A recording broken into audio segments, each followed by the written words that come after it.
Al-Burhan received Egypt intelligence chief. Khartoum police thwarted major drug smuggle attempt.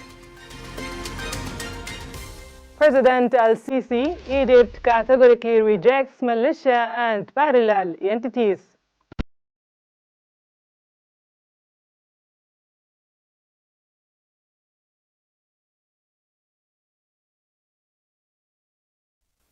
Hello and welcome.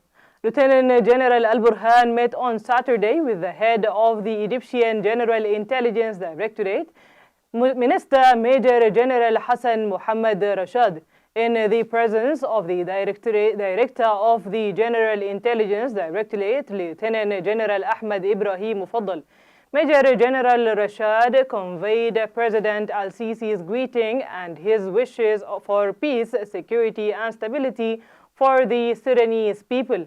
The meeting addressed bilateral relations and ways to support and develop them, as well as efforts to combat terrorism and protect the security of the Red Sea and the region. The meeting also discussed arrangements related to humanitarian aid in Sudan to facilitate relief operations and ensure the safe delivery of aid to those in need. Prime Minister Dr. Kamel Idris described native administrations and Sufi orders as Sudan's safe valve, praising the role played by the native administration leader and community figures in unifying the nation and mending the social fabric. This came during his visit today to the village of Abrag Sheikh Taha in East Nile, where he was received by a group of native administration leaders from across the country. They affirmed their support for the armed force in the battle of dignity.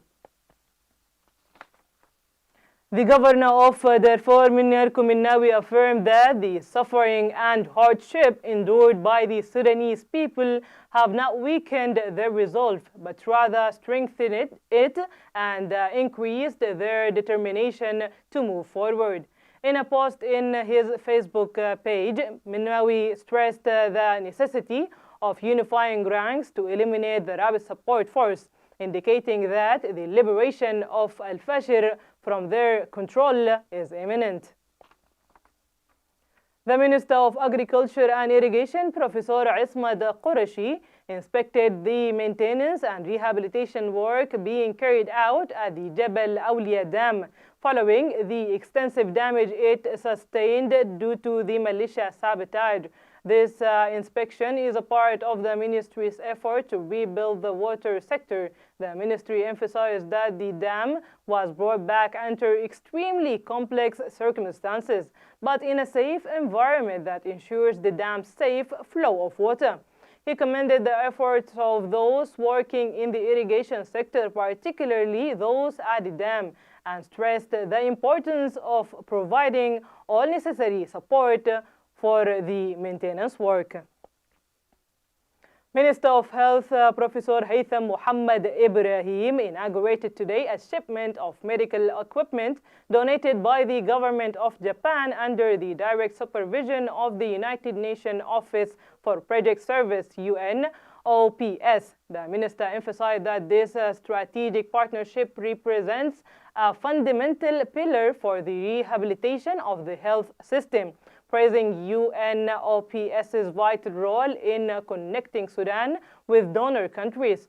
For his part, the UNOPS country director, Mr. Munir Muhammad, affirmed that the program, valued $4.5 million, reflects an international commitment to supporting the Sudanese people.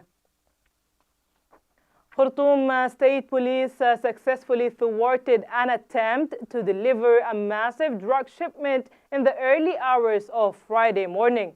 At the Palestine Mosque Square in Dar es Salaam, a smuggler attempted to bribe officials with a substantial sum of 12 billion Sudanese pounds in order to obstruct the operation. An official report was filed against the briber under Article 15A 8826 at Northern Police Station.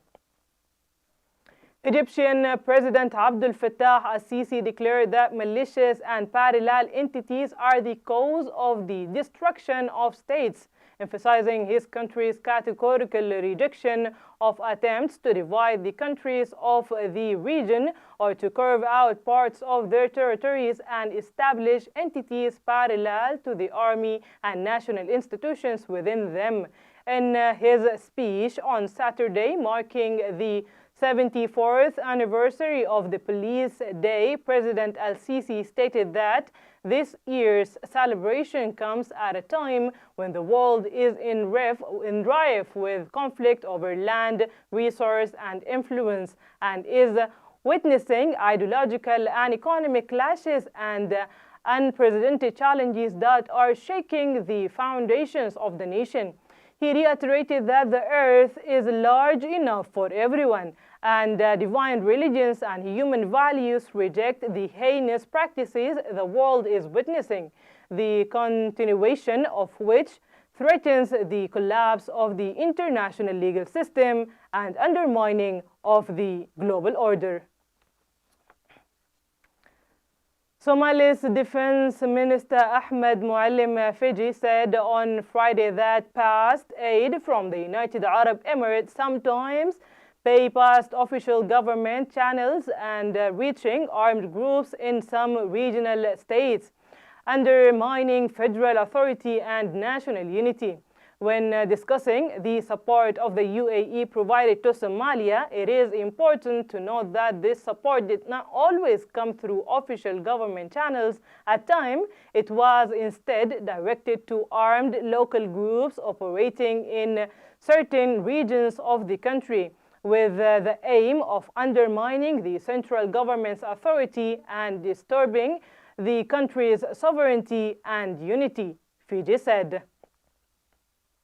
This was your today's news by Sniper TV. Thank you for watching. Until next time, goodbye.